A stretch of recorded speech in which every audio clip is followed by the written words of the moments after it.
دوان ويانا تنما دوغا ويانا وانا ما دوغانيف بيا غالون دندا يرو ما كان بروفيسورات جرا دكتورات جرا يو استيل ملك يرو دبن يو ملك اللين قبان ilmaan afran kallola iyani wali birmataniti yero rakkoniyu saliam bateyiti yero rakkon ufu gadi baheti hangasaniye yero rakkon ufu ofi guya marakon ufu bicha gadi bani ujecho buan kab yero guya rakkon ufu bicha nama life ratol batanit am harar gedat wanti kun umame kanafu amma life ratol uftani asoftani jecho kanamit yero amma kana Oromiyan karam bara eenyumtu galaa jira jechuudha waan kanarratti hojjechuun dirqamata yoo isin tattaaffattan ummanni Oromollee isin duukaa dhaabbata isin tattaaffataa jirtan ciisaa jirtan udda waggaa meeqaati lakka shanii dalaaddattaa wali jaaraa bakka tokko ta'a dudda duubarraa wali jaaraa jira karaa isaa bariidhaatiin gara nama 10 ni geenna gara nama 5 ni geenna nama 100 geenna kana jedhaniiti wal jaaruun akkanaa miti ati baay'ee irraan harargee lama sadi dubbifteedhaaf wal jaaraa miti kun ati harargeedhaan nama lama sadi dubbiftee saniin booda dhuftee jimaa wajjin qamaatee yookaan wajjin mana tokko teettee haasofteeti wajjin kaateedhaaf wal jaaraa miti maal goona ummata keenyaaf maal goona salphina keessa jira atta haa goonu baranni ummata santu nu barsiise ummata san irra uumamne atta godhu wayi salphina guddaa keessa jira jedhanii warroon dammaqan takkallee hin agarre tokkicha dammaqe hangaasan maal jedhanii ati adda bilisummaa Oromoodhaa jibbita adda bilisummaa Oromoodhaa balleessuudhaaf deemta ati adda bilisummaa Oromoodhaa akka lafarra dhabamu goota jedhaniiti still an kan beeku dhugaa isinitti dubbadha jarri kunini ammas waliin ta'an ummata jaarraa abbaa gadaa kan qabsoo Oromoodhaa karaa baqassee faaruu ilmaan Oromootiif alaabaa kana hidha gadi bocee jaarraa abbaa gadaa faarratti ummata duule na eegaa isinitti mul'isa sirriitti na eegaa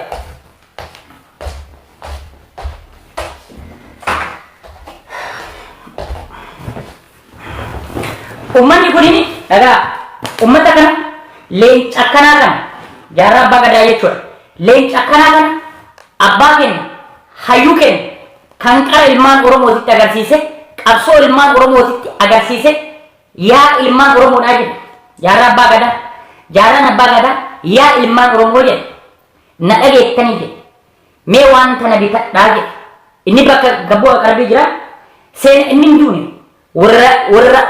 warra jiru caala maal jedhe yaa ilmaan Oromoo jedhe mee waan tana bitadhaa jedhe jaarraan abbaa gadaa mee waan tana bitadhaa ilmoolee tana bitadhaa jedhe haasa jaarraan abbaa gadaa xiyitii bitadhaa jedhe dhaamsa dabarse qabsoo karaa baqasseeti qabsoo ummata Oromootitti agarsiise jaarraa abbaa gadaa irratti duulti harargeen jechuudha jaarraa abbaa gadaa hayyuu Oromoo ilmaan Oromootiif kan karaa qabsootti agarsiiseeti adda bilisummaa Oromoodhaa kan jedhan kanaayyuu lafatti gadi uumee kan jedhe isa jechuudha jaarraa abbaa gadaa irraa warroota duulee jechuudha jarri kunniin jaarraa abbaa gadaa nuti akka ijoollee sikkoo mandooti akka arsiititti jaarraa abbaa gadaa abbaa kenna jaarraan abbaa gadaa karaa argeetiin jaarraan abbaa gadaa ka arsiitiin jaarraan abbaa gadaa ka wallaggaatiin jaarraan abbaa gadaa ka uummata Oromooti duuchaati jechuudha ilmaan Oromootiif karaa baqassee karatti agarsiisee jechuudha isin jibbitan nuti ni jaalanna goota keenya hayyuu keenya abbaa keenya jaarraa abbaa gadaa nuti ni jaalanna ittiin boonna yoomillee seenaa isaa nuti dubbata isin hin dubbatina isin irratti kaa isin warroota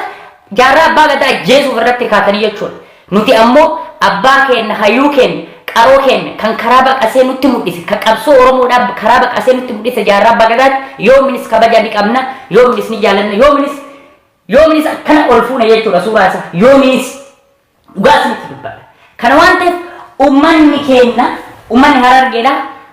ummanni harargeedhaa kun maaliidhaaf gadi baatanii wal ijaartanii walirratti duuluu wal tuffachuu hangaasa gadajjeesuu anatu beeka jechuu kanatu beeka jechuu dhiiftanii wal ijaartaniiti ummata gujiin ofirraa dhooge mataa dha'ee ofirraa dhooge akka bofaa jechuudha booranni mataa dha'ee ofirraa dhooge akka bofaa daangaa baalee irratti mataa dha'anii ofirraa dhooganii jechuudha ummatuma harargeedhaa kana ganamaaf galgala yeroo ilmaan saroota yeroo itti baanii baabbilee gubbaratti yeroo ilmaan harargeedhaa akka hin jiraanne godhanii mana isaanii gubanii lafarraa duguugan kan ummanni naannoo Harargeedha dacheen bal'aan sun ana homaan hangalchan jettee yoo Haramayaan ciiftu ana homaan hangalchan yoo jettee Ridawaa yeroo ciiftu ana homaan hangalchan jettee Harargee yeroo ciiftu isin hundinuu ilmaan afran qalloodha maqaa gootota yaa Rabbi jaarraa abbaa gadaa fa'a isin keessaa bahe ilmu qilxuu fa'a isin keessaa bahe Adam Diimaa fa'a isin keessaa bahe yaa ummata kana maadhaaf waan hin taane daladda maadhaaf ilmaan Oromootiif waan gaarii hin dalan maadhaaf ilmaan Oromootiif waan cimaan hin dalan maadhaaf hayyoota keessan maqaa balleessitan maadhaaf gootota keessan maqaa balleessitan wanti akkanaa kunin isin baasa yeroo ammaa kana gadi baataniiti wal ijaaraa jenna isin yoo minillee wal ijaartan jechuudha ijoollee afran qalloodha dhugaa isin yoo minillee wal ijaartan isin kabeettan hangaasaa irratti duulaa kabaja gootota keessan kabaja dhooggaa gootota keessan kabajan beekaa keessan kabajan beekaa keessan ol fuutanii goota keessan ol fuutan isin kabeettan shanee jala deemu woboo jechuu eenyu ijaare woboo jechuu eenyu shaneetu ijaare woboo waa'ee wobootuun beektu woboo ka ijaare goota Oromoodha abbaa qabsoo jaarraa abbaa gadaatti ijaare woboo jaarraa abbaa gadaa goota caala jaarraa abbaa gadaatti alaabaa woboodha saffakkaatti alaabaa woboodha ofirraa hin qabdu mataa dubbaratti wannoon urjiin qabdu alaabaa woboodha kan gizee dura gadiin baan jaarraan abbaa gadaafa jaarraa waaqoo guutufa ijaaranii gadiin baan qabsoon asirra wannoon hin qabdu jechuudha gootota kana karaa ba'as gootota kana bira dhaabbachuu diddanii jaarraa abbaa gadaa ajjeesuudhaaf shanee duukaa kan gargale ijoollee Harargee ni beekna jechuudha ammas goota keessan hin kabajjanii ufi daangaa irratti ilmaan Oromoodha yeroo ummata keessan dhumaa jiru kana irratti gadin teettanii wal ijaartanii hin deemtanii bu'aan isin ilmaan Oromootii fiddan maaluma weellisaan keessan shanee jala fiiddeeti ummata arabsiti akka Kadir Martuu jechuudha weellisaan keessan sammuu hin qabdu olola oofti saba ofiitiif hin yaaddu dhagaye akka Kadir Martuu jechuudha kuuwwan gubatanii namni tokko gadi baheeti amma Kadir Martuu dhageettii guddaa qabdii turtee dura amma salphattee saree eegee muran taate malee dhageettii guddaa qabdii turtee innummaanuu odoo sammuu qabaatee gadi bahee odoo ummata Oromootti iyyatee waan guddaa dalagaa ture uf jibbisiise udaan saree ina jaame akkasi ajoofte Kadir Martuullee jechuudha kana waan ta'eef tokkicha qabdan sanillee kabajattiin kennin hangaasaa gadi baheeti ilmaan Oromootiif dhiisiiti ilmaan Harargee dhiisi ilmaan Oromoo hundaaf ta'u isaanuu kabaja kennitaniiti isumaayyuu jala teettanii ijaartanii jabaadhu waan kana godhi hin jenneen isin maalidha irratti duuluudha shanee wajjin irratti yeroo shaneen si ajjeefna yeroo shaneen dipoortii si goosifna yeroo jedhanii eenyutti dhaadataniiyyuu nuti sii jirra hin jenneen isin dhiifa manaa godhaati kana waan ta'eef ammas yeroo ammaa kana salphina guddaa ummata Harargeedhaa tuffattee Harareen Harargeetumti badda jaarraa abbaa gadaa lamoo qilxuu lafeen isaatu isin nyaata lafeen Adam Diimaa isin nyaata lafeen Adam Diimaa isiniin lola lafeen jaarraa abbaa gadaa inni yiiti calanqoo keessa lafeen gootota shebbaqar saphaloo kalmaan Oromoodhaa afaan barsiise lafee sun isin gubde lafeen sun isin iyyite maqaa san nyaataa jirtan ijoollee Harargeedha hundi keessanii jechuudha dhugaa walitti dubbatu furummaa hin jitu anurriin cilaalu dhugaa isinitti dubbadha yoominis abbaa barbaadde maan ta'in na caqasi liqimsi yoo liqimsamuu baatte bishaan si kenna irratti gal liqimsamu dirqama taati kana waan ta'eef ummanni keessan yeroo ammaa kana daangarratti dhumaa jira woroonni daangarratti dhumaa jiru kana waan ta'eef maal gochuu qabna maal dalaguu qabna maal irra gochuu qabna ka jedhu waliin mari'ataa jirtan ammas saaliyaan gadi baatee intalli dubartii takka gadi baatee ganamaaf galee uf cirti hin gubatti u'u jetti yoo isin biraan dhaabbate waan takka yoo ati beekaa kan kee hin kabajin waan takka anaa miti hurrii cilaalootii miti kan beekaa kan keessi hin kabajin dhugaa isinitti dubbadha mee amma Minisootaa keessa Doktor Obsaan fa'aan jiran maal hojjetaa jirta Doktor Obsaati Harargee maal hojjetaa jirta mee Harargeen dhugaa isinitti dubbadha daa'ima tokko ni qabda sigaa sambooda maal hojjetaa jirta doktorummaan kan kee sabni kan kee yoo cinqii atamaan nyaattee bulta sabni kan kee yoo akkasi cinqameeti yeroo ilmaan Oromoodha yeroo akkasitti cinqamanii ijoollee hararga afran qalluudha yeroo dhuman saree yoo ta'an daangaa irratti Sumaaleen ganamaaf maal godhaa jirta? Maal godhaa jirta? Natti himi. Hojiin isin daladdan ilmaan afran qalluudha ijoolleen biyya alaa jirtan, Suudi Arabiyaa jirtan, Awurooppaa keessa jirtan, Piroofeesara taatanii, Doktora taatanii dalaga maal isin daladdan takkatti himee natti mul'isa. Rabbiin isin qabe. Dalagan isin daladdan takkatti natti mul'isa.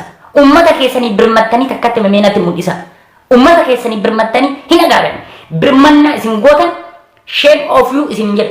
Ijoollee biyya Arabaa keessa jirtuutu dhiyoo kana Ayisuuzii takkatti bicha asii fuudhaniiti Harargeetti erganiiti ummata keenya ijoollee maalii jedhanii Suudi Arabiyaa maalii jedhaniiti fuudhanii ergan. Isii qofa argan. Birmannaan isin gootan ummata keessanii wal ijaartanii zeero duwwaa jechuudha. Duwwaa ni beektanii miti duwwaa. Dhugaa sibiili akkana duwwaa jechuun kana jechuudha. Dhugaa duwwaa. Birmannaan isin ummata Oromoodhaa gootan jechuudha. Kana waan ta'eef ammas salphina guddaa keessa jirtanii waa'ee Oromoo hin haasa'inaas. Waa'ee ma keessan haasa'a. Waa'ee keessan haasa'a. Namni tokko nama waa'ee ofii beeku tokkotu waa'ee Oromoo haasa'uu danda'a. Waa'ee Oromoodha haasa'uu danda'a. Anama mana kiyya keessatti yoo hin beekin garagalee waa'ee Oromoo haasa'uu hin danda'u jechuudha.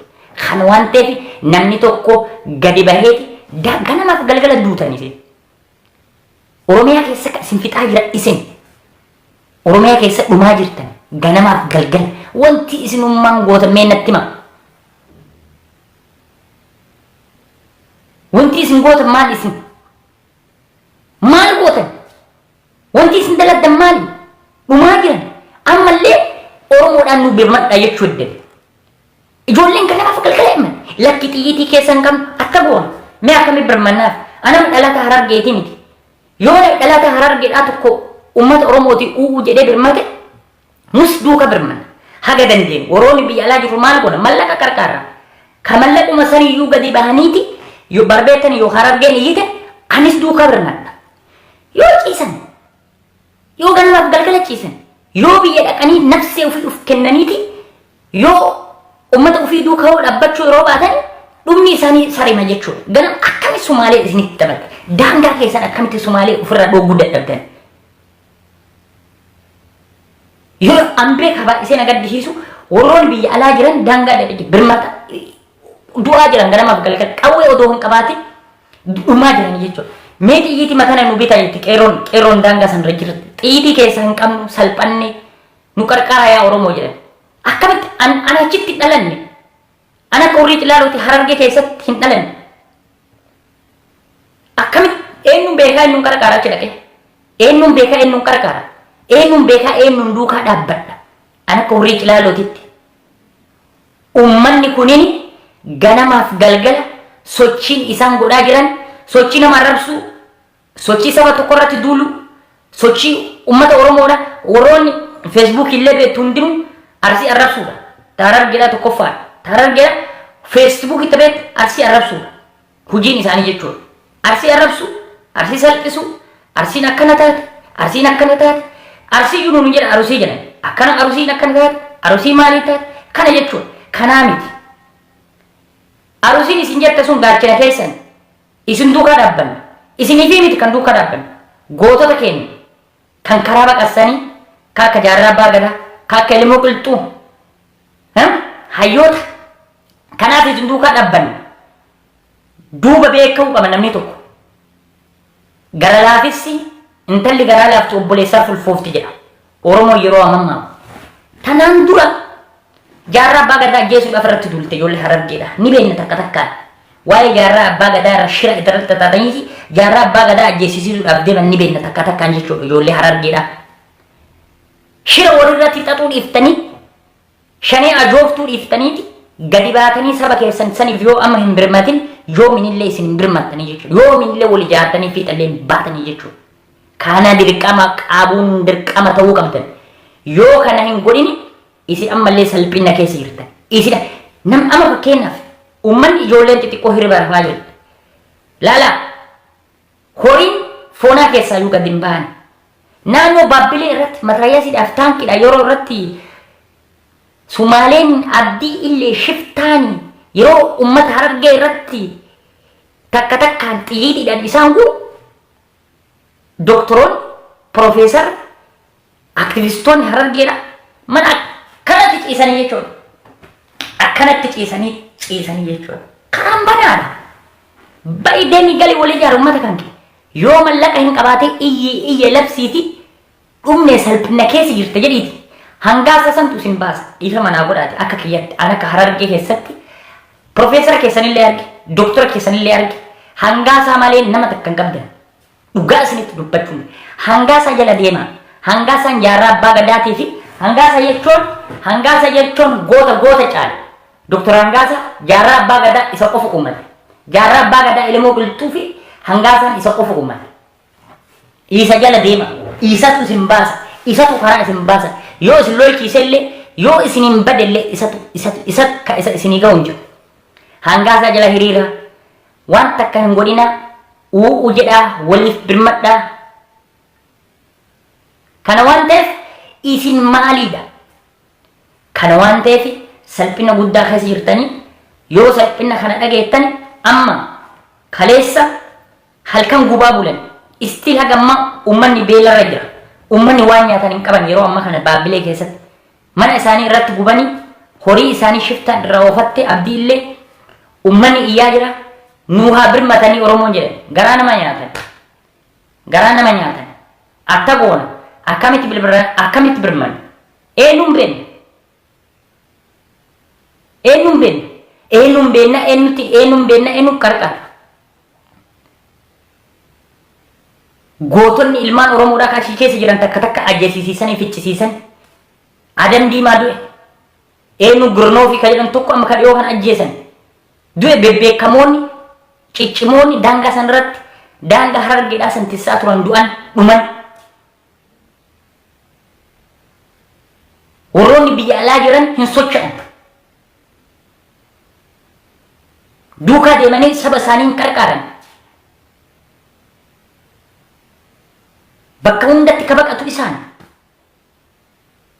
Shaashamannee keessa irra guddinna baqattoonni garagalanii akkana Walloo keessa gara baqattoota hin jedhan biyya isaaniiti baqattoota hin jedhu Harargeerraa warra Sumaaleen buqqifteeti naannoo Shaashamanneedha ka boqatan dhibbaaf dhibba ijoo ilmaan afran qallooti sanyii jaarraa abbaa gadaati Jimmaan keessatti bakka dhabaniiti olii gadi wayyaanii katti taphattu ilmaan afran qallooti